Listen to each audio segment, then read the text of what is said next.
When I was researching oysters as aphrodisiacs, my social media feeds just changed in front of my eyes. It was suddenly, are you losing your hair? Are you having problems in the bedroom? And you get these adverts, just people just attacking your shame online.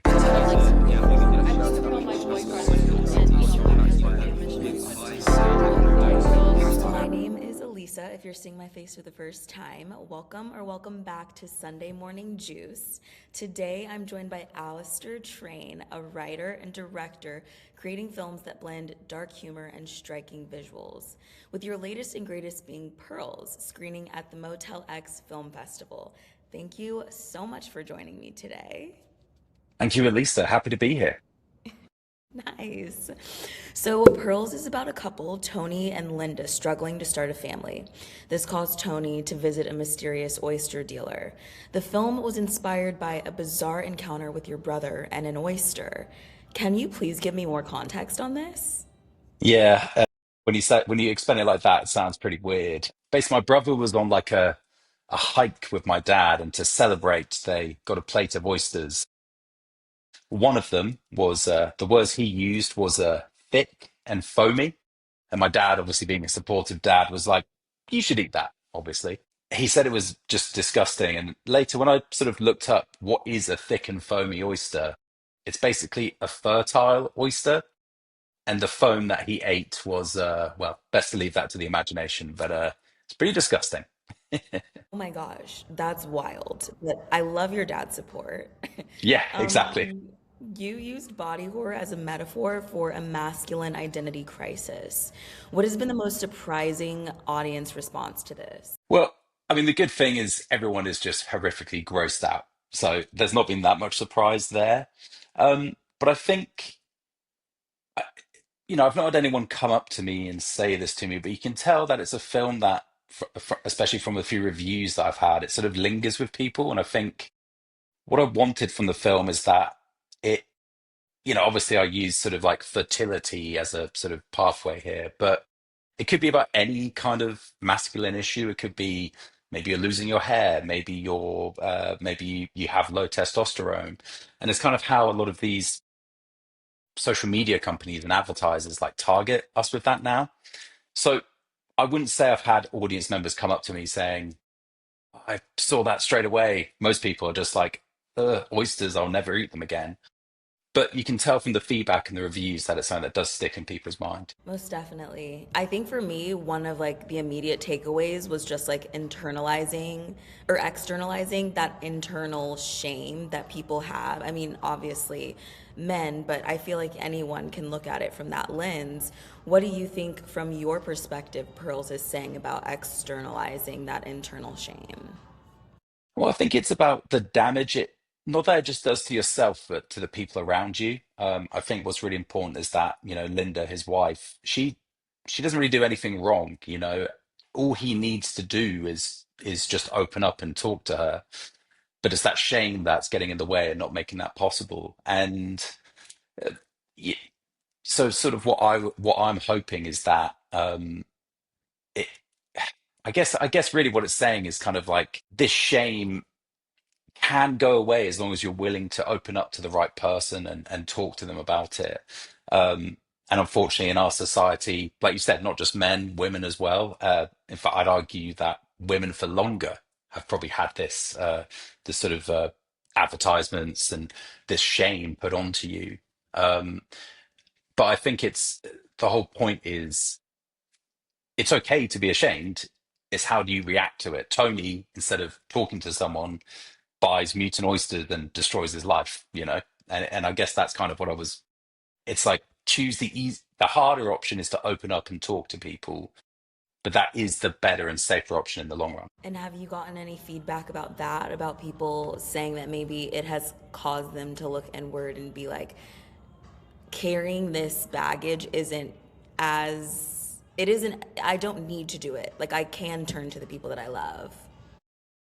No, and that's it. I'd say that's a sad thing. I've not had people saying that to me yet. But also, I appreciate that the film itself is shocking, like the transformation, some of these scenes. So I feel like that message, while there, isn't what people are going to necessarily be. It's not going to be the first thing people are like, The message was great. Most people come up to me and are like, "You actually made that happen on screen in front of my eyes? How?"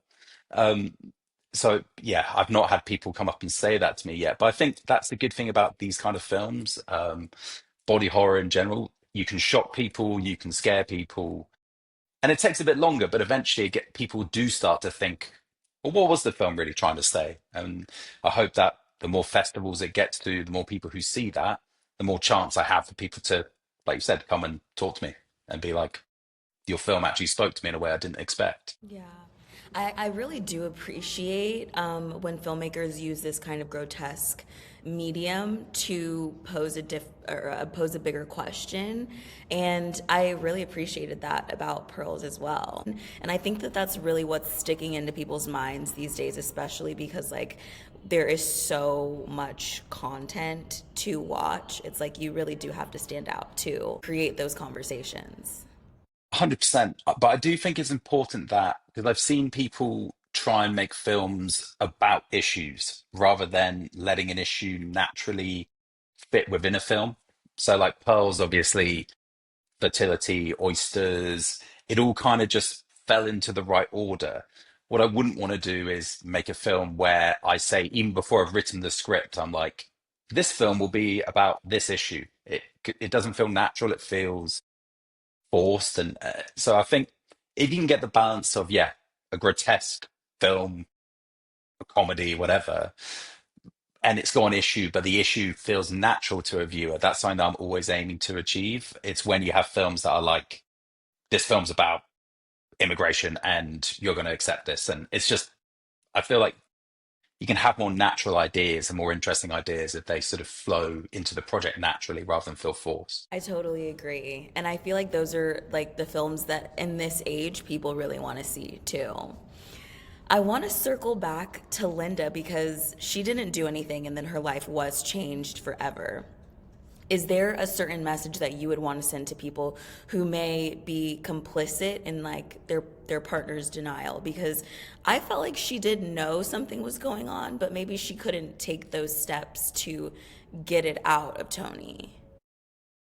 That's a really great question, actually. Like a lot of people kind of just take Linda as face value, and I think that is a good question. I'd say, for anyone who notices a partner going through these kind of issues or not opening up, it is important that they, talk to them as well.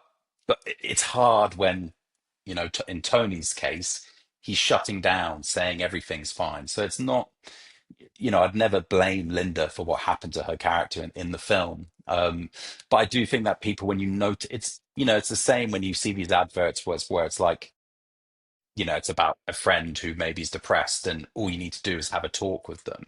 I'd say it's a similar thing. If you notice something's off with your partner or anyone in your life, just ask if they're okay. Um, but the film is also about the choices you make. And that's where I think that's where the line's drawn in the end. Could Linda have helped more? Maybe. Could Tony have not made this choice? And I think it's important that's clear, because what I don't want is people thinking like, oh well, Linda, she should have done this or that. It's like, no, in the end, she did everything that she really could almost do. She did ask him, is everything okay? And he lied and said it was. I think that's the tragedy. Definitely. The oyster is an aphrodisiac. What is the significance of using something associated with sexual potency to explore reproductive failure? Well, funnily enough, it kind of just fell into place again. It was sort of like the whole idea came from that story about the oyster from my brother, and then it was kind of thinking like, okay, how can I how can I tell a story where I get to create an oyster monster effectively? And obviously, the myth is that oysters are aphrodisiacs. And the original idea was that Tony would be an older man who couldn't take Viagra due to a heart condition. So he was using oysters as sort of a get around clause.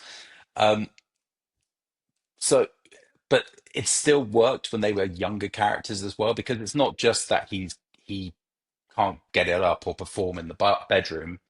It could be there's something going on in his head that makes him unable to perform. they mention that they want a kid. Maybe he doesn't want a kid, but he's not willing to talk to Linda about it. But with the oysters in general, sorry, because you're asking me specifically about that, it kind of just, again, it's sort of what I was saying earlier. Like it just fell into place. It was like oysters are viewed as aphrodisiacs. It makes total sense that I should make a film about how someone might rely on oysters to enhance their sexual virility. And again, that's what I love. I just love it when ideas just, even if they're weird, oyster people is very weird, but it just falls into place and just worked. Definitely. The oyster dealer Marvin plays the role of an enabler, but he can also be a mirror from my perspective. Do you think he could represent the dangerous shortcuts people take when their ego is threatened? Oh yeah, 100%. I mean, the whole point of him was like, so originally I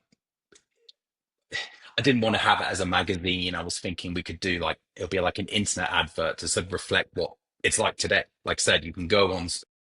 For me, what was happening was when I was researching oysters, I began to, and them as aphrodisiacs.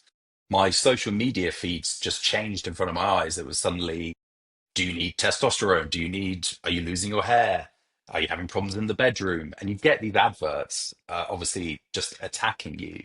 So Marvin's sort of meant to represent that basically, like sort of just like social media advertisers or people just attacking your shame online. But also in a way, Marvin's meant to be slightly tragic as well. He's someone who's gone through similar issues to Tony. He couldn't start a family naturally, so him and his wife, well, the giant oyster on the wall, Annabelle, his ex-wife, um, they almost had to experiment to create this new family. So I think he's also a victim as well, of this shame, basically. And I'd say that to me, he is a villain, but I'd almost say in a weird way that Tony is the real villain. He's the one who doesn't make the right choice. And Marvin, yeah, he's an enabler, but he thinks he's helping. And I'm sure these advertising companies think the same. I'm sure a lot of them think, well, a lot of men or women go around with these issues that they don't want to talk about, and we can fix their problems with this magic pill. But again, that's just something to cover up your problems. It's not a solution. Yeah, I completely understand what you mean about Marvin not being the villain. I really that last scene I felt really bad for him. For like when I watched it the first time, I was just like, "Oh wow, like this is a sad man. He is very lonely." And I did look at Tony's avoidance to be more of the villain itself than Marvin as well. Yeah, yeah. Yeah. Well, I'm glad you picked up on that because that was something that I've said to people before, and they've gone to me like, "What are you talking about? Obviously, the oyster guy is the villain," and it's like, well, yeah, but it's a bit grayer than that, you know? Right, right. Like, I don't know. I picked up on that immediately. Like, usually I would want to point the finger, but I did not feel that for Marvin. Good. Pearls sits at an intersection of body horror and social commentary. Are there particular filmmakers or genre traditions that influenced how you wanted to make audiences feel? Yeah, definitely. I mean, uh, I've got it on the wall behind me. I love The Thing. I love David Cronenberg's The Fly. But before this film, I've seen loads of body horror, but I was trying to watch slightly different films. So I was watching things like Shame by Steve McQueen.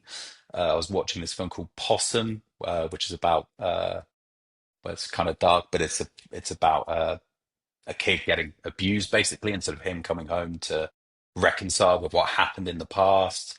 I watched David Cronenberg's Crash, and it's sort of like looking at how sexuality and body horror, and not just body horror, but like sexuality in film and that feeling of shame. How do you what's the best way to get that across on screen?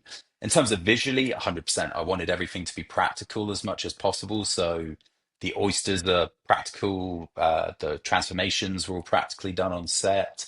So those are things I directly lifted from those 80s body horror classics. And I guess like along with that, shooting style wise, I wanted those sort of slow tracking shots, just to help build the mood, but then I wanted to get close. So like there's shots of pearls coming out of mouths and people just like those transformations. I wanted to get close and make it feel as visceral as possible for the audience. So I borrowed a lot from those body horrors and those films, but I'd say the films that influenced me the most were the ones about not sexual deviancy, but like the shame from your sexuality, or the shame you can feel from the mistakes that can happen to you, or you can make as well. You've been making films since you were 16. How has your approach to blending dark humor with genre elements evolved? Yeah, well, I'd say before I used to go for just more like shocking twists in a way. Like it was easy to sort of make comedies where so I made a film a few years ago where someone's doing yoga, and he's the worst in the class, but he decides he's going to prove himself, but he ends up ripping in half at the very end. Or yeah, I know. Or a film about like an osteopath who when he goes to crack his client's neck, accidentally murders them. So it's like I've worked with a lot of these sort of comedies and these films where it used to be like, cool, here's the shocking twist, and let's go from there. Pearls obviously has that, but what I tried to do was obviously, I'd say the film's more of a drama in a way. So I wanted to keep those twists and sort of what makes my films. I have these weird, bizarre moments, but I sort of wanted to evolve my style and tell, yeah, I guess a bit more of a serious story. And you're currently developing two debut feature projects. What can you tell me Mm. about these projects? I can tell you there won't be any oysters in them, but one of them's a VR film. Well, I say a VR film. It's a film about a sort of middle class housewife who is going through a bit of an existential crisis after her husband gets a promotion, her son goes off to boarding school, and it's sort of like she lives this perfect life, but this VR headset lets her live almost like an alternative version of the life she's living now. So, could there be more problems at home? Could her son be needier and not growing up? And I guess the whole point of the film is like, is it if you live this idyllic life where you have no struggle, are you really living?